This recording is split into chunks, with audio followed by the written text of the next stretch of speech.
we can't run from this one any longer. If we're going to cover every episode of the show, we need to cover every episode. I'm making it sound like I'm dreading this rewatch, but that's not the case. Chances are, if you're deep enough into this community to be watching this video, you know exactly what I won't be talking about today. You heard me right. This is a dedicated retrospective to Last Action Zero, and there will be no side tangents about anything else. Or is this already a side tangent? Oh no. Let's just jump straight into the episode. We start off with a wholesome rock monster casually swimming through lava. It's just enjoying how nice the Earth lava is compared to his home on Mercury. Fun fact, Mercury doesn't have active volcanoes. Suddenly, a loud whistle is heard across the pool. The lifeguard of Earth, Jenny, has arrived. Oh, and Brad's there too. Brad cuts Jenny off with his awesome action movie quip, and this critter doesn't take too kindly to this interruption of its vacation. Brad here is put on net duty and is given this large, dangerous looking device. Turns out it's just a dispenser for a Netomatic. Jokes aside, this critter is quite the combatant, busting out some impressive moves against Jenny and holding its own. Brad continues to distract Jenny under the guise of helping, and frankly, this episode makes me turn against Brad. I understand wanting to help, but you have to know your limits, and fighting a rock monster on an active volcano is not within anyone's repertoire.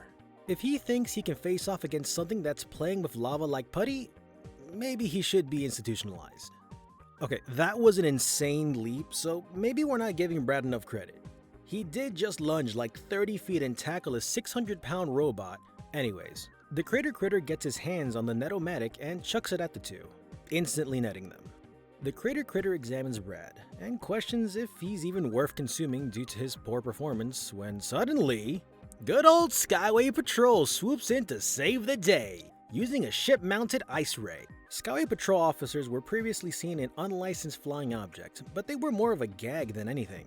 This is the first time Skyway Patrol is seen in the series as an actual militaristic force.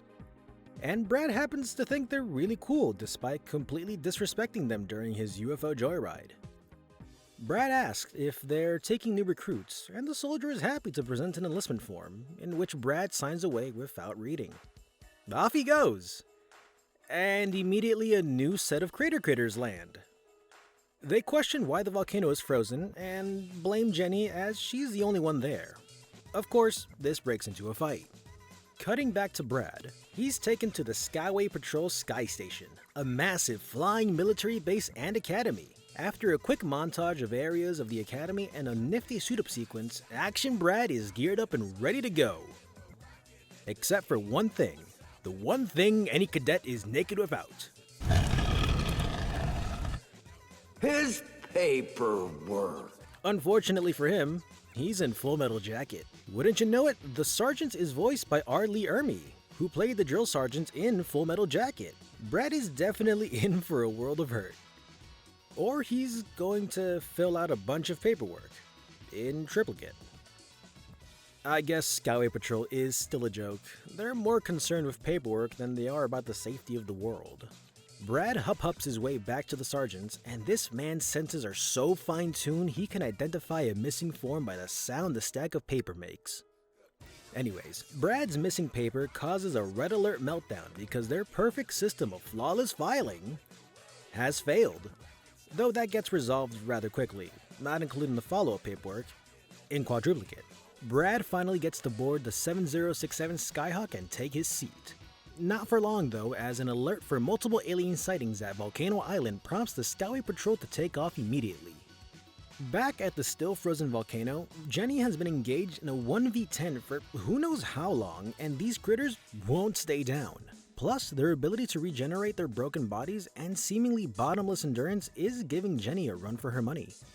The critters subdue and are ready to eat Jenny's brains, literally busting out a can opener to cut her head open.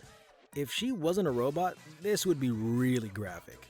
But right before they have the chance to start cutting her open, Skyway Patrol swoops in and are maintaining a holding pattern. They're still obsessed with their paperwork and refuse to act until they get their attack forms from High Command. I feel like this is a commentary on the inefficiency of the chain of command in our bureaucratic system. This episode, of course, was Hideki Anno's main source of inspiration when he made Shin Godzilla. This is obviously absurd, but questioning the process has prevented nuclear annihilation in the real world before. I get why these officers would be afraid to make decisions until everything is all clear. But as Brad put it, sometimes immediate rash action is the only answer. The critters start can-opening Jenny's head as Brad works on filling out forms when he gets an idea to convince the captain to take immediate action, which is only followed by more paperwork. In quintuplet. When suddenly the original Crater Critter bursts through the brig doors still partially frozen from earlier, terrifying the crew. Turns out they only had orders to arrest the beast and were still waiting on deportation forms. This was the point where Brad finally snaps and takes rash and immediate action, manning the controls to the freeze ray and saving Jenny in the process by beaming her aboard the ship. Now, the only remaining issue is the critter still on board. Jenny isn't in a position to beat it on her own, so Brad and Jenny do a Rochambeau and paper cannon blast a Crater Critter, defeating it? Not gonna lie, I don't know how that actually defeats it, but hey, it's a cartoon! I mean, I guess, paper beats rock, Rochambeau, paper covers rock, but whatever. For the record, I love the soundtrack in this scene.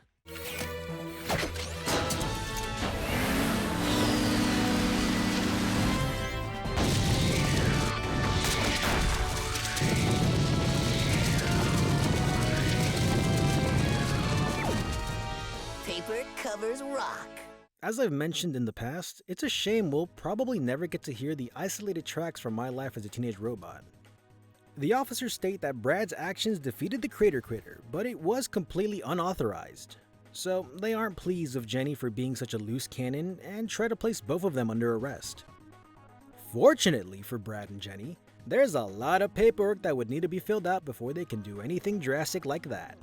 Jenny and Brad walk free to be arrested another day. And that was Last Action Zero. This episode was pretty solid, especially considering how it develops Jenny and Brad's relationship and introduces us to the actual purpose of Skyway Patrol. I don't think it's one of the best episodes of the show, but I do think it shows a clear evolution in the way Teenage Robot episodes are structured. It's also one of the few episodes of the show which completely neglects the robot trying to fit in side of the show and completely leans into the action. That could be a good thing or a bad thing depending on what you expect from the show. So there we have it, another fun, inoffensive episode of My Life as a Teenage Robot.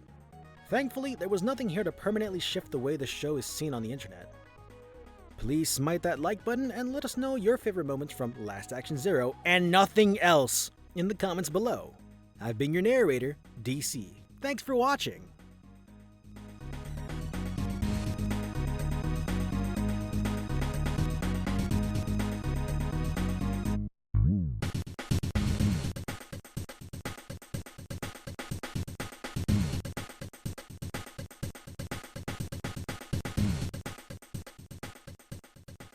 Thanks for watching this video. If you enjoyed it, leave a rating. If you want to reach us, leave a comment. Or check out our other platforms. Links are in the description.